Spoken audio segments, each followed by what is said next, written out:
আজকে ভিডিও বানাতে একটু দেরি হয়ে গেল, ঘুম থেকে উঠতে দেরি হয়ে গেছে আর কি আর করা যাবে। তারপরে চিন্তা করলাম একটা ভিডিও বানাই, তো সাবজেক্ট ম্যাটার খুঁজে পাচ্ছি না। তখন চিন্তা করলাম যে কাল হঠাৎ করে ওই ইউটিউবে ঢুকে দেখি যে গতকালকে আমি একটা ভিডিও করেছিলাম যে বিষয়বস্তু নিয়ে, ওই বিষয়বস্তু নিয়ে দেখলাম যে সমস্ত মিডিয়াতে তারা ব্যাপকভাবে প্রচার করছে। কীরকম? গতকাল আমি একটা ভিডিও বানিয়েছিলাম, সেটার ইয়ে ছিল কি যে আমেরিকার $29 মিলিয়ন নাগরিক প্রোগ্রামে খরচ হয়েছে, কিন্তু কারা সেই নাগরিক। তো এইটা নিয়ে একটি গবেষণামূলক একটা ভিডিও বানাইছিলাম না, যদিও গবেষণা করতে আমার লাগেছিল দুই মিনিট না 3 মিনিট, এর বেশি না। আমি কিন্তু খুব বেশি সময় নিয়ে গবেষণা করি না, 2-3 মিনিট হার্ডলি 5 মিনিট গবেষণা করছিলাম যে আসলে ঘটনাটা কি, এত টাকা বাংলাদেশে আমেরিকা পাঠালো, কারা সেই টাকা পয়সা নিয়ে আন্দোলন করলো বা কী দেখি বৃত্তান্ত। আর একটা হিংসাও তো ছিল আমার মনে, কারণ ওই টাকার ভাগ তো আমি পাইনি। যদি কিছু পাইতাম তাহলে হয়তো আর এটি নিয়ে গবেষণা করতাম না, তারপরে চিন্তা করতাম যা হয় হোক গে, আমার কি, আমার ভাগ তো আমি পেয়ে গেছি নাকি। তো এখন এই বিষয়ে আমি গবেষণা করে আমি দেখিয়েছিলাম যে এখানে বস্তুত ইউএস এইড বা USAID কি উচ্চারণ করে কে জানে। তো এরা টাকা পয়সা এই বাংলাদেশে গণতন্ত্র উন্নয়ন, তারপরে ভোটার ইলেকশন উন্নয়নের নামে সেই 2017 সাল থেকে তারা টাকা পয়সা দিত, যেটা গবেষণা করলাম। এবং এটা বেগবান হয় 2022 সালে, এবং 2022 সালের পরেই বস্তুত এই $29 মিলিয়ন এই বাংলাদেশকে দেয়। এবং এই টাকায় একেবারে পরিপূর্ণভাবে ওই জনসাধারণের মধ্যে কিন্তু গণতন্ত্রের কোনো চেতনার কোনো কর্মকাণ্ড কিন্তু করা হয় না। এটা করা হয়েছিল একেবারে কমপ্লিটলি বিশ্ববিদ্যালয়ের ছাত্রদের নিয়ে। আমি দেখিয়েছিলাম যে 544টা তারা ইভেন্ট আয়োজন করে, যেখানে 10,000-এর মতো ছাত্রদেরকে প্রশিক্ষণ বা তাদের অংশগ্রহণ করানো হয়। এখানে সাধারণ মানুষ কিন্তু এটা করে নাই, এর কিন্তু কোনো স্টেক হোল্ডার ছিল না। এবং এইসবই তো আমি দেখিয়েছিলাম। ঢাকা বিশ্ববিদ্যালয়ে এর একটা রিসার্চ সেল আছে, ওই সেলের মাধ্যমে বস্তুত এইগুলো হয়েছিল আর কি। তো এখন দেখি যে এই বিভিন্ন যে টেলিভিশনের খবরে তারাও দেখলাম যে ওই আমি যে গবেষণা করে যা বাইর করছিলাম সেইগুলাই তারা খুঁজে বাইর করে নিজেরা হয়তো করছে, কিন্তু এটা কাকতালীয় নাকি। অর্থাৎ আমি যখন খুঁজে বাইর করে ছেড়ে দিলাম আমার এই ছোট্ট একটা ইউটিউব চ্যানেলে, যেখানে দেখলাম যে হার্ডলি 3000 ভিউ। তো এই 3000 ভিউয়ের মধ্যে ওই সমস্ত টেলিভিশন চ্যানেলের লোকজন কি এই সমস্ত খবর শোনে নাকি কে জানে। তা যদি না হয় তাহলে তাদের মাথায় ঢুকলো কী করে, এতদিন তো আসেনি। ডোনাল্ড ট্রাম্প তো আরও বেশ কিছুদিন আগে বলছে, তাই না? তো যাই হোক, বাংলাদেশে সৌভাগ্যবান 2জন ব্যক্তি যারা নাকি এই $29 মিলিয়ন পাইছিল, তারা খরচ করছে, একেবারে পুরো পকেটে ঢুকিয়েছে তা না।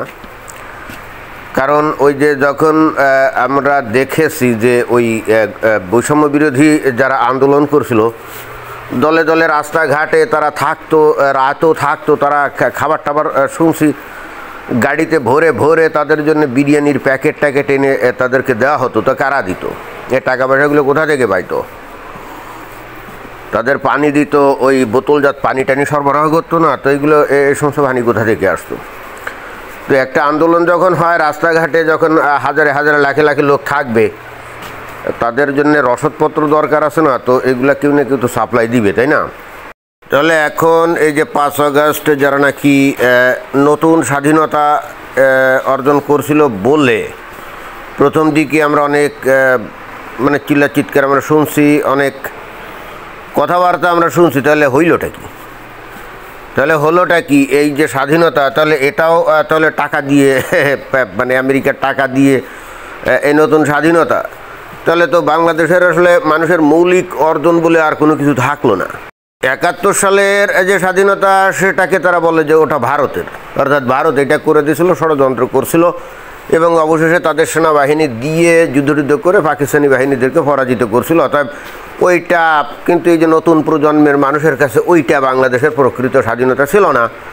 তারা চিহ্নিত করার চেষ্টা করছিল বা প্রতিষ্ঠা করার চেষ্টা করছিল যে 5 আগস্ট 2024 সাল এইটাই হচ্ছে প্রকৃত স্বাধীনতা। কিন্তু এখন এই ডোনাল্ড ট্রাম্প এই লোকটা তো হাটে হাড়ি ভেঙে দিয়ে এই সমস্ত কী কথাবার্তা বলে যে এইটাও আসলে বাংলাদেশের মানুষের মূল অর্জন না, এটাও ওই ডোনাল্ড ট্রাম্পের আগে যে জো বাইডেন ছিল তারাই বস্তুত টাকা পয়সা দিয়ে বাংলাদেশের মধ্যে এইগুলো করে মাঠে লেলিয়ে দিয়েছে। কিন্তু প্রশ্ন হচ্ছে এইটা খুব ইন্টারেস্টিং ব্যাপার যে এত বড় ঘটনা ঘটে যাচ্ছিল দেশে, 10,000 ছাত্রদেরকে প্রশিক্ষণ দেওয়া হয়েছে এই আন্দোলন করার জন্যে ভিতরে।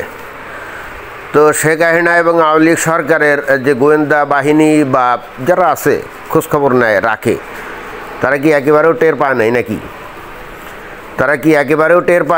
এত লোকদেরকে প্রশিক্ষণ দেওয়া হলো, ট্রেনিং দেওয়া হলো, তাদের নিয়ে এত সভা করা হলো। অবশ্য জানলেও বা কী করার ছিল, কারণ তখন ইউএসএইডে টাকা দিচ্ছে বাংলাদেশের মানুষের মধ্যে গণতান্ত্রিক মূল্যবোধ বাড়ানোর চেষ্টা করছে, এই কথা বলেই তো ওইটা কাটানো যেত। আর যেহেতু বাইরে আমেরিকা থেকে টাকা আসছে, তো বাংলাদেশের বৈদেশিক মুদ্রার অভাব ছিল, অর্থাৎ কে কোথায় কিভাবে টাকা পাঠাচ্ছে এ ব্যাপারে খোঁজখবর নেওয়ার তো টাইমও ছিল না।